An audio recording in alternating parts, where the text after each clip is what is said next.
Hello and welcome back to the Smashi Business Show and good morning to everyone. I am Farah Bashir and joining me is... And I'm Ward Ahmed.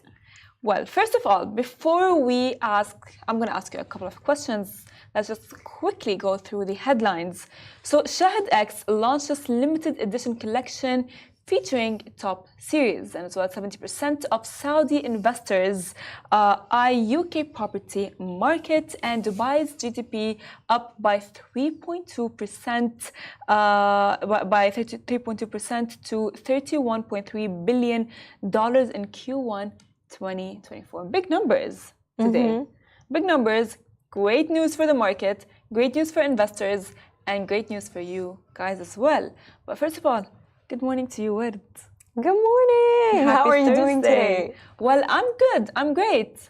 Smiling, always, of course. Before I ask you, are you watching anything on Shahid or Netflix or any series that right you're now? hung up on? Yeah. House of the Dragon. That's what I'm watching right now. I love Game of Thrones. Okay, well, you guys, if you don't know, Word is younger than me, but what's your favorite season, House of Dragon? I mean, there's only 2 seasons, but Which one's your favorite one? I would say the season 1 is better than the second one right now. I don't know. Well, let's say okay, fine. Did you watch Game of Thrones? Yes, Which is your favorite series? What favorite season? To be honest with you, the first few seasons, it then started to exacerbate. Did you like the ending? No. Okay, of course. Absolutely not. I've heard this a lot from everyone, almost.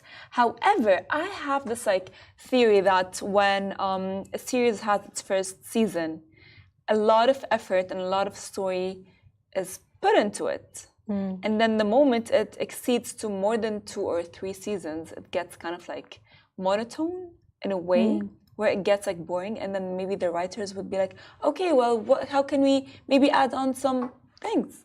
And then it starts to maybe not make sense. I don't know. That's my Have you watched Game of Thrones? Honestly, no. You should. I tried. I don't know. I just didn't like it because I was You have to wait. But it's one where you have honestly, to have patience. The only series that I've watched over and over and over again is Modern Family. Oh, I love Modern Family. Makes me so happy and makes me feel like I'm at home, I'm with my family and so on. And of course, I'm a family person. However, honestly, I've been hung up lately on Shahid's show called لعبة حب. Ooh, yes, and it's really nice. And it's actually it's originally Turkish. It's a Turkish show called حب للإيجار, Kiralik Aşk, and they created it in Arabic, and they are perfecting it. Yeah. Really, yes, and I really love it, and I would suggest that you would watch it too. But speaking of Shahid, I want to say the news about Shahid. So Shahid is collaborating with In Your Shoe. It's a limited edition collection featuring most watched original series hitting the market. So again, Shahid, the leading Saudi Arabic streaming platform, has teamed up with In Your Shoe, an innovative Egyptian fashion brand, to release a first ever limited edition collection, which is smart marketing. It is. It really is. It really is, yes. I think for people to want to buy into a business, it has to have a really good aesthetic. And that's what they're doing here. By Shahid, collaborating with In Your Shoes, they're very retro, very vintage. What they're doing is they're attaching an aesthetic to their brand. That's true. And the fact that the brand itself, it's an Egyptian brand, I see this as Shahid confirming their commitment to broadcasting these shows from the Middle East. 100%. And you know what? It's honestly, the marketing strategy is genius, because it's oh yeah, if you're watching your show, what would you want? To be cozy, feeling you're I don't know, in your cozy blanket and your cozy socks and so on. And this is, I would say, it's genius. And I think it will as well maybe elevate their numbers on Shahid. Yeah, no, I definitely agree with you. I feel like often aesthetics, they're very underrated and they do work. For example, with Netflix, they collaborated with Ben & Jerry's to have ice cream. To have Netflix and chilled. And what they did by doing that is they turned binge watching Netflix into an indulgence. Exactly. Yeah. it's like, you know, because like the things that you do. Yeah. Anyways, like, you know, when you're watching, you're binge watching a show and you're eating your favorite ice cream or just like snacks as a whole, or you're cozy in your socks and your blanket and so on. And in both of the cases, they have thought, you know what, how can we get to the consumer, which is the watcher and viewer that is using our platform, and increase their experience in a way, and as well have them maybe subscribe for the next and following months that are going to be coming. Which is, as I said, it's a genius. Well, this exclusive line, if you guys don't know, features from Shahid's hit original titles Rashash, Bimbo, Giza Killer, and as well Every Week Has a Friday. And they're all available for a limited time. So when they're available for a limited time, it maybe urges the consumer, which is the viewer and the watcher who is subscribed to Shahid, to actually want to subscribe to the whole service, because it's only limited for a limited time. So they will think like, okay, you know what, if this is for this period of time, why don't I subscribe to it, and I'll be enjoying it and I'll be getting benefits from it. Yeah, I think that's a very interesting perspective, but what they're doing here, it's a very genius move because we see that it works. Like, for example, with Road Beauty, they have they launched the phone cases. And they have this like space to put your lip balm, which Hailey has initially launched. It was like one of the first things that she has launched for Road Beauty. And I think when brands do this, it is genius, because like it's not only something like great marketing, but as well it creates, like, I would say, an identity to the brand. You know, and I have seen this happen like as well for like several brands. We have done this with like Lovin, and it's crazy because, like, you know, like we get, like, for example, like Lovin gets a lot of pointing on like the line residents are concerned, and they have a mug that says residents are concerned. How genius is that? Literally, it's like, how genius is that? You know what I mean? Okay, like people will be using the mug later on, just like how people will be using the phone case with a place to have your lip balm that you got from Hailey Bieber there, and how, like, here people will be wearing the socks to watch the hit shows on Shahid, and it says that it's for a limited time, so people will be running faster to get it. And it's really going to associate this idea of comfort with Shahid. And, you know, as you said, with the phone case, it makes applying lipstick every day a daily occurrence. And we also see it in Glossier. You know, their makeup, their blushes, their foundations, they're stored in these like paint tubes, and it almost turns applying makeup into an art.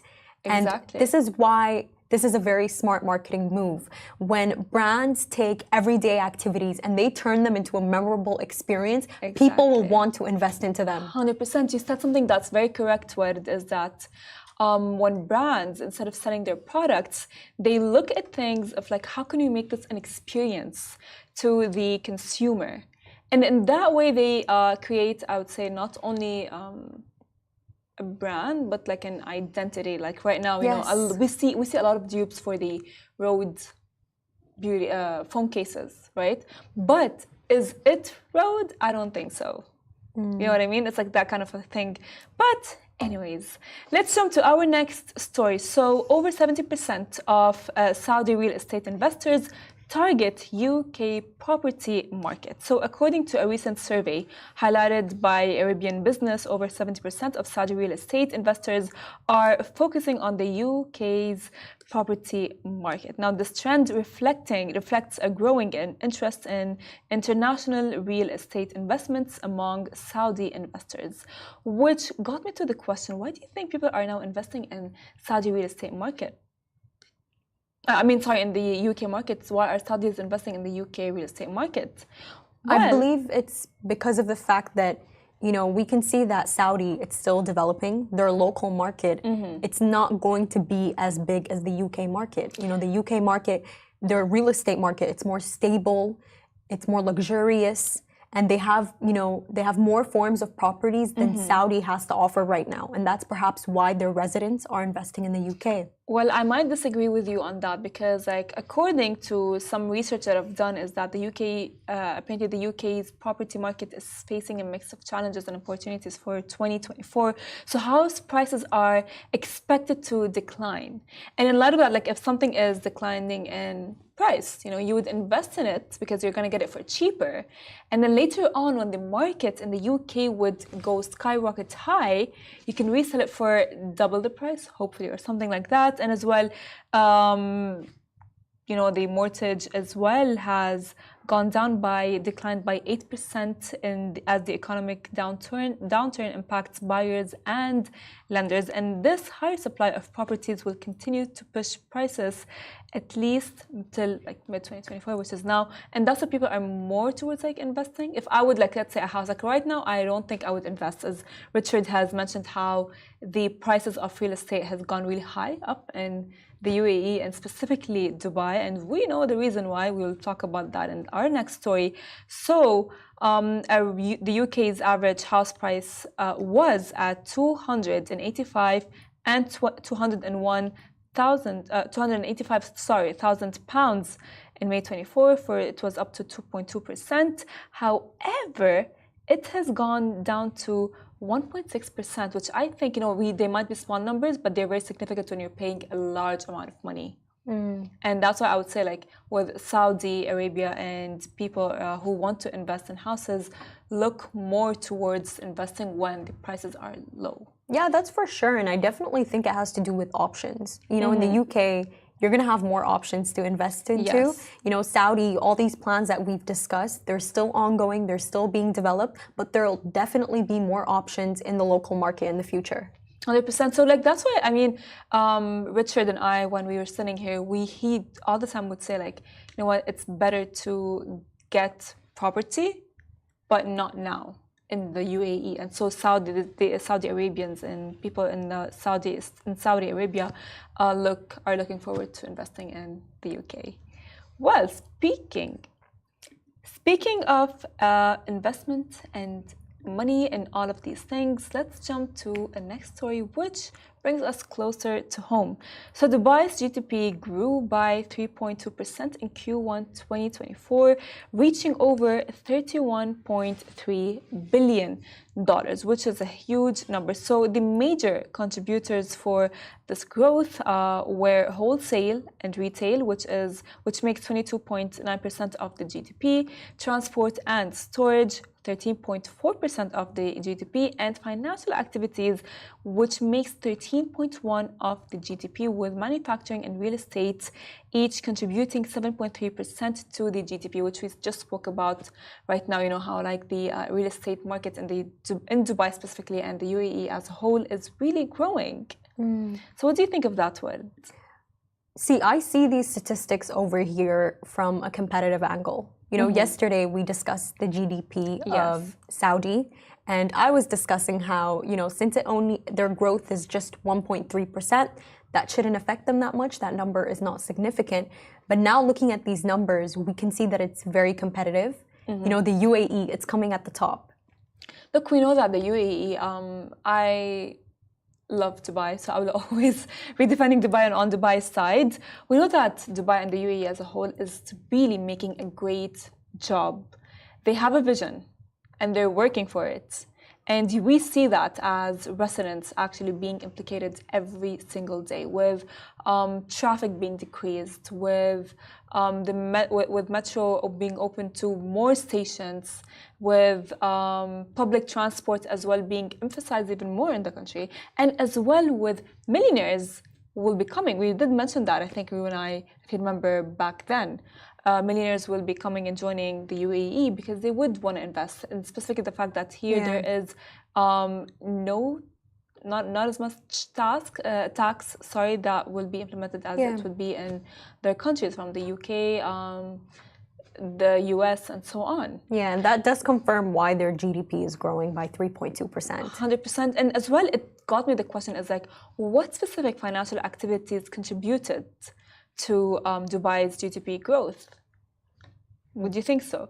Well, as we said, the real estate financing. So the real estate sector grew by 3.7, which is heavily reliant on financial services for mortgages and investment financing. Now, the surge in real estate activity, including 22% increase in property sales, which takes a huge role in the financial contribution, and as well the transportation and storage grew by 5.6%, contributing to the financial ecosystem by enhancing logistics and supply chain, and as well the wholesale and retail trades. We have seen that, like they are going to be expanding Dubai Mall. Yeah. Yes, of course, which is very exciting. So this just like makes me wonder. Dubai really has a vision for 2030, and Saudi Arabia has a vision for 2030. And we see that among a lot of Gulf countries. So it makes me wonder, like, who will be reaching first to their vision? Well, now the UAE is at the first. Yes, it is. However, we never know because, like, yesterday we were talking about how the GDP of Saudi Arabia, and then just like things can switch in a day or two maximum. 100%. Well, thank you so much for being here with me. Thank you for having me. Well, and thank you all for tuning in. And don't forget, we go in podcast form.